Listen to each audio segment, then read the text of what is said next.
L'art est un acte de création et la connexion, elle, agit comme un pont.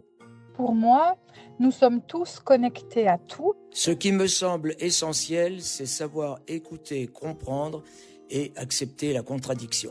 C'est d'identifier avec empathie nos émotions et leurs sources. C'est avoir de la connexion avec d'autres personnes. Avoir cette petite étincelle qui fait qu'on est sur la même longueur d'onde. Et puis à partir de ce lien, de pouvoir partir à la rencontre de l'univers de l'autre.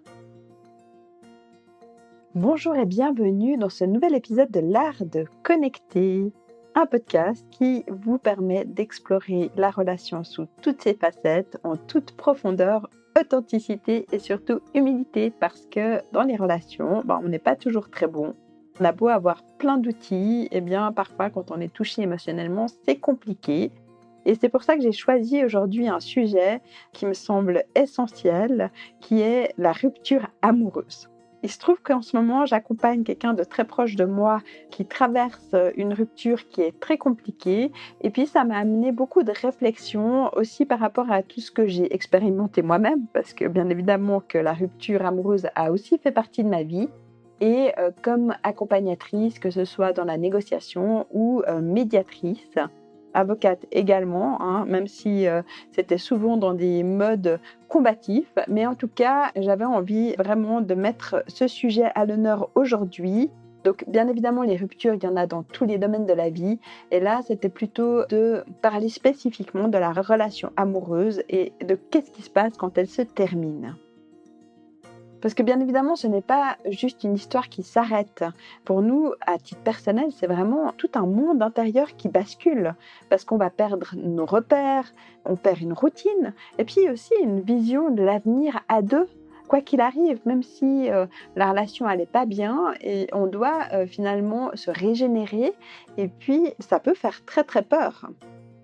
Et ce que je constate, c'est qu'on a rarement appris à vivre ou à gérer une rupture. Parce que très vite, on va osciller avec un débordement émotionnel, on va ressentir de la culpabilité, surtout si on est la personne qui met fin à la relation, de la colère, des regrets, beaucoup de tristesse, du désespoir, un esprit de vengeance parfois aussi.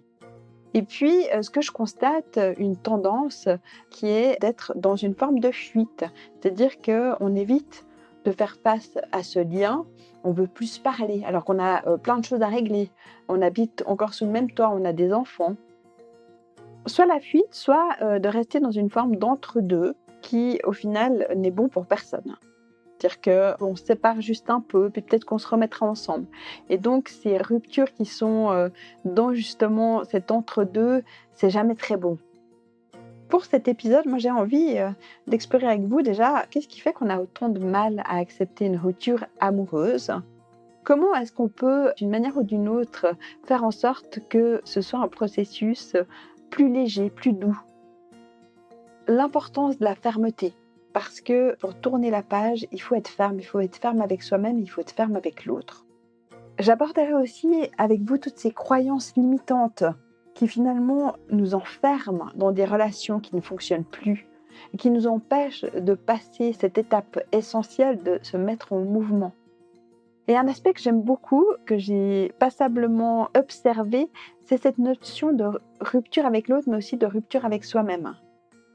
Parce que finalement, la fin d'une relation, ça marque aussi le début d'une transformation intérieure et d'une partie de soi qu'on va laisser possiblement de côté. Et je vous proposerai en fin d'épisode un exercice de mise en ressources sur comment vous pouvez vous libérer d'un lien qui possiblement vous pèse encore aujourd'hui. Il n'y a rien de pire que ces ruptures non achevées. Parce que pour moi, vraiment c'est essentiel, quitter, ça ne veut pas dire fuir et ça ne veut pas dire non plus se perdre soi-même dans cette rupture. Quand je dis que c'est un monde qui bascule, eh bien évidemment, c'est ce qui rend difficile d'accepter une rupture amoureuse. Parce qu'il y a une vraie peur, en fait, qui est plus profonde pour moi que simplement perdre l'autre. Parce qu'il y a cette peur du vide. C'est qui est-ce que je suis sans l'autre, sans cette relation. Parce qu'on va se construire quand c'est une relation qui dure depuis longtemps à travers le regard de l'autre. Comme je disais tout à l'heure, il y a des projets communs, des habitudes. Et parfois, on a tendance à se définir aussi au travers de cette relation. Et quand tout s'arrête, eh bien, c'est pas seulement l'autre qu'on perd, parce que c'est aussi une partie de nous-mêmes. Et c'est ce qui rend difficile, le passage à l'action. De dire, ok, maintenant, je veux me séparer et je me mets en mouvement. C'est pas juste quelque chose qui reste dans la tête. Parce que aussi, ça je le constate dans mes cercles sociaux, c'est dans sa tête, on voit que le lien n'est plus possible, on s'est même déjà séparé dans sa tête. Par contre, le fait de maintenant le concrétiser, c'est préparer ses bagages, dire voilà, je m'en vais, aller vraiment vers une séparation qui existe, et ben c'est compliqué. Et là, j'ai envie de dire, il n'y a pas de bonne méthode. De toute façon, on ne fera pas bien pour l'autre. Surtout si on est la personne, comme j'ai dit, qui prend cette décision. Personnellement, quand j'ai quitté la personne avec qui j'ai passé la plus longue relation amoureuse avant mon mari, j'ai laissé un mot sur la table de la cuisine parce que je ne pouvais pas faire autrement. Bien évidemment qu'aujourd'hui, avec le recul, avec tout ce que j'ai appris, possiblement j'aurais fait différemment, mais j'en suis même pas sûre. Donc, de nouveau, il n'y a pas de bon moyen. Il faut juste se mettre en mouvement. Se dire, ok, cette fois, j'y vais, je décide que la relation doit se terminer et je prends des actions cohérentes et concrètes pour aller dans ce sens. Parce qu'il ne faut pas se leurrer, combien d'entre nous sont restés ou sont toujours dans une relation par peur de cette rupture.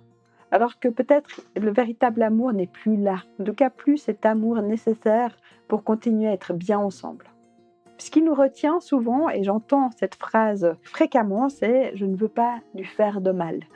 Et j'ai envie de dire, mais de toute façon, du mal, tu vas lui en faire. Maintenant, c'est comment je peux, à mon niveau, peut-être limiter d'une certaine manière cette souffrance. En tout cas, le pire à ne pas faire, et je l'ai fait, c'est de rester dans une indécision. C'est de dire, ouais, c'est provisoire, je sais pas, peut-être qu'on se remettra ensemble. Alors que je savais pertinemment qu'on n'allait pas se remettre ensemble. C'est de créer de l'attente chez l'autre, de créer aussi des doutes. Ça, je pense qu'on ne devrait pas le faire. Et c'est compliqué, parce que pour ça, ça demande de la fermeté. Et puis après, il y a aussi, donc je ne veux pas lui faire du mal, ce qui reste quand même dans notre zone d'influence, c'est d'éviter à tout prix de partir dans une forme de justification pour soigner sa culpabilité d'avoir mis fin à la relation. Parce que ça aussi, je l'entends souvent, il faut absolument trouver des raisons pour lesquelles j'ai pris cette décision parce que j'ai l'impression que je passe pour quelqu'un de moins méchant.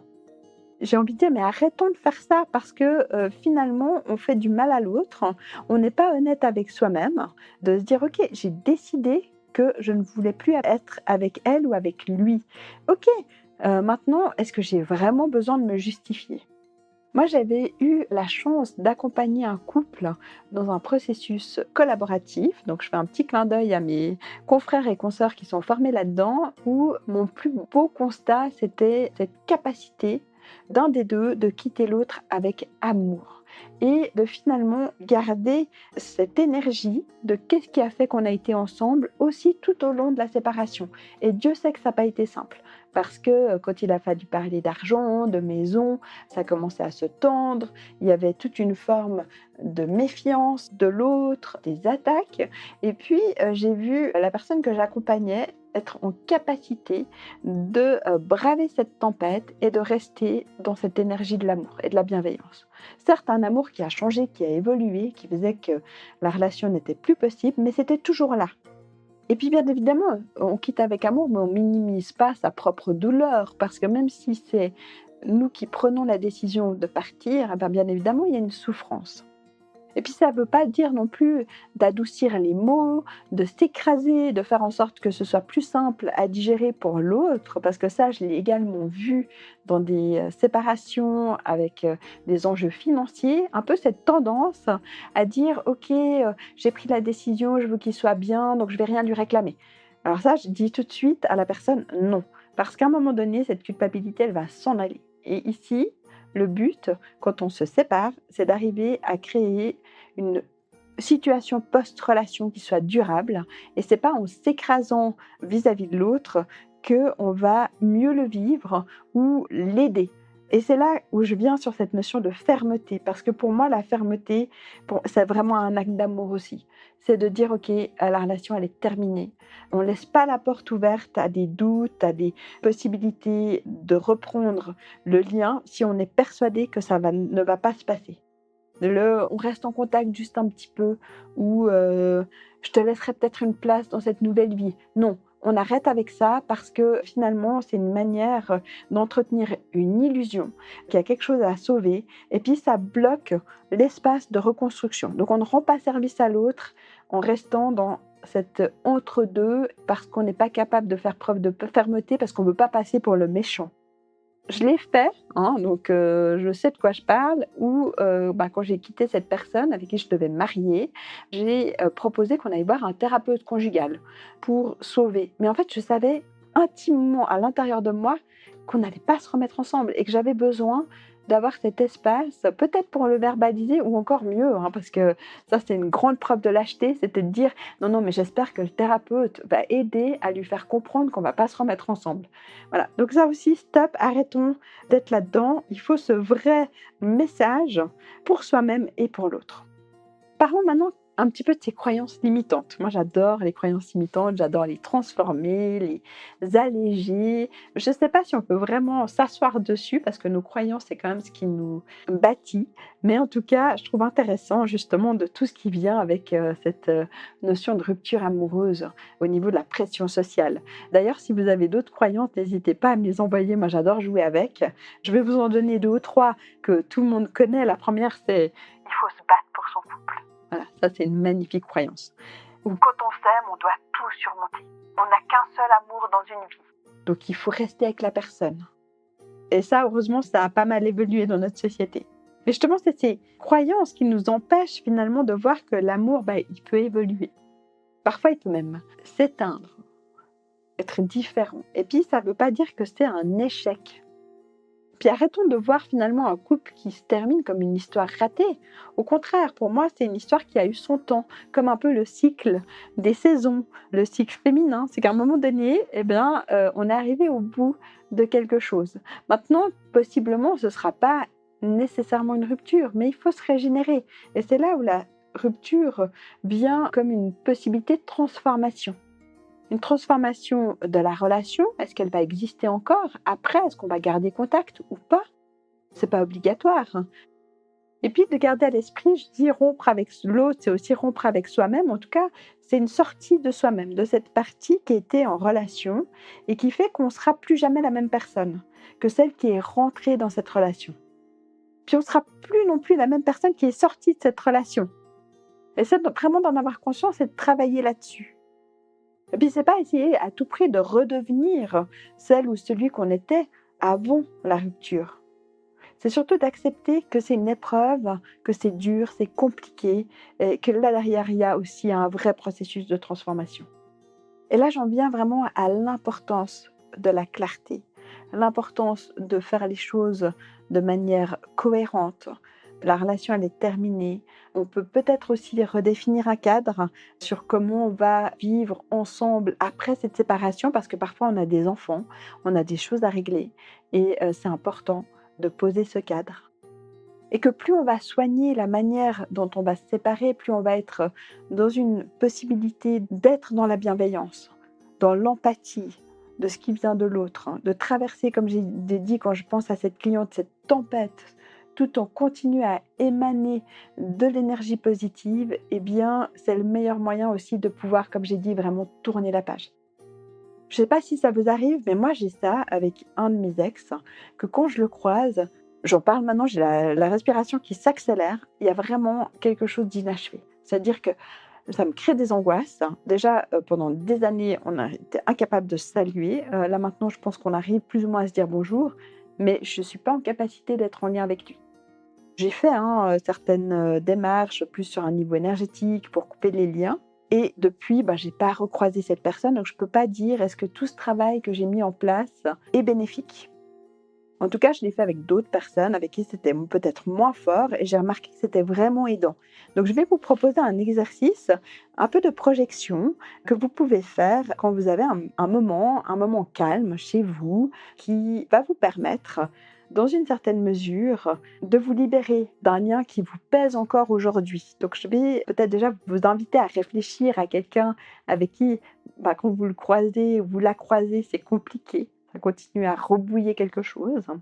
Et puis, de trouver un espace calme, d'arriver à ne pas vous faire déranger pendant un petit moment durant cet exercice. De vous poser quelque part, vous pouvez vous mettre debout. Moi, j'aime bien faire ces exercices où je suis debout, bien ancrée. De fermer les yeux, de faire quelques respirations, de sentir l'air qui passe à travers vos poumons, qui descend, qui se répartit dans votre corps et d'arriver à atteindre avec plusieurs respirations cet état de calme intérieur, en tout cas de relaxation.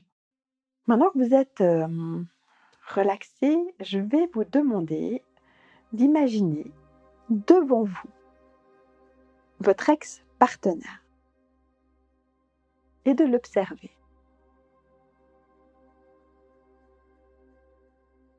Est-ce qu'il vous sourit? Est-ce qu'il a l'air plutôt fâché? Comment il se présente à vous là maintenant dans cet exercice? Et puis d'observer ce qui se passe à l'intérieur de vous. Quand vous le regardez, est-ce qu'il y a de la colère? Est-ce que c'est plutôt de la peur? Du malaise? Peut-être même vous avez quelque chose que vous ressentez là, maintenant, à l'intérieur de vous, au niveau du ventre, de la gorge. Et d'être attentif à ça. Vraiment, qu'est-ce que ça crée chez moi d'avoir l'autre en face de moi? Je ne l'ai peut-être pas vu depuis des années, où on ne se parle plus. Mais de prendre ce moment avec lui, dans cet espace de calme, de sécurité. Et ensuite, je vais vous demander de visualiser un fil qui vous lie à cette personne. Regardez aussi à quel endroit de votre corps vous êtes lié à elle ou à lui. Il peut y avoir plusieurs fils, c'est aussi possible.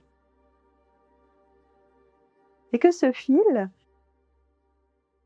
finalement, regardez à comment il est. Est-ce qu'il est épais? Est-ce qu'il est plutôt fin?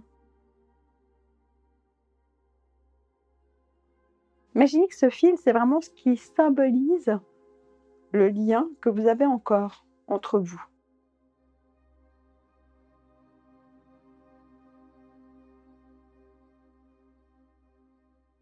Posez-vous la question là maintenant de dire, mais en fait, ce lien, est-ce que j'ai envie de le garder? Qu'est-ce que j'ai envie d'en faire de ce lien avec cette personne? Et là, on est vraiment sur ce lien émotionnel, c'est par rapport aux émotions qui créent chez moi. Est-ce que j'aurais plutôt envie de le casser, ce fil? Ou différemment, de le transformer, de lui donner une autre forme, une autre direction? Je pourrais même le mettre à un autre endroit dans mon corps. Si c'est au niveau de la gorge, peut-être que si je le descends un petit peu, au niveau du ventre, au niveau d'un ancrage corporel chez moi, ce sera plus agréable.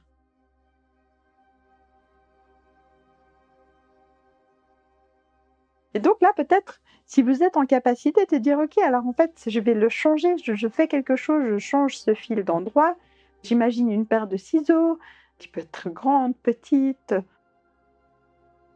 et puis je coupe ce lien, par exemple. Et je regarde ce qui se passe en moi. Parce que c'est là, justement, il n'y a pas de bonne solution. Je veux dire, la solution, c'est celle qui va nous convenir. Parce que bien évidemment, les gens autour de nous vont dire « Ouais, mais qu'est-ce que tu penses encore à cette personne? Il ne mérite pas, il faut couper le lien. » Mais peut-être pas. Peut-être qu'il faudra juste le transformer, l'ajuster, le mettre à un autre endroit. Continuez à être vraiment attentif à ce qui se passe en vous là maintenant, dans votre corps. Et quand ce sera bon, on clôture cet exercice. Je vais vous demander déjà de vous remercier, vous, et remercier l'autre de ce qu'il a été durant cet exercice. Et de le laisser partir. Maintenant, vous pouvez revenir vers moi dans ce podcast où c'est le moment de le clôturer. Donc voilà, et ce que j'ai envie de vous dire, c'est que oui, on peut aimer quelqu'un, mais on peut aussi choisir de partir. Et quitter quelqu'un, ça ne veut pas dire se perdre soi-même. Mais par contre, c'est de se donner les moyens de se retrouver différemment. J'espère en tout cas que cet épisode vous a parlé et que si vous avez envie de partager votre expérience, eh bien, vous sentiez libre de venir en discuter avec moi. Vous savez, je propose des événements, des apéros connect et je suis toujours ravie de vous rencontrer à ces occasions. Vous pouvez m'envoyer des messages vocaux aussi. Et dans tous les cas, n'hésitez pas non plus à partager cet épisode. Si vous pensez à quelqu'un à qui cet épisode peut être utile, n'hésitez pas à le partager. Et sur ce, je vous dis à très bientôt. Prenez soin de vous et de vos relations. L'art de se connecter, c'est rapprocher les civilisations. Connaître pour mieux unir.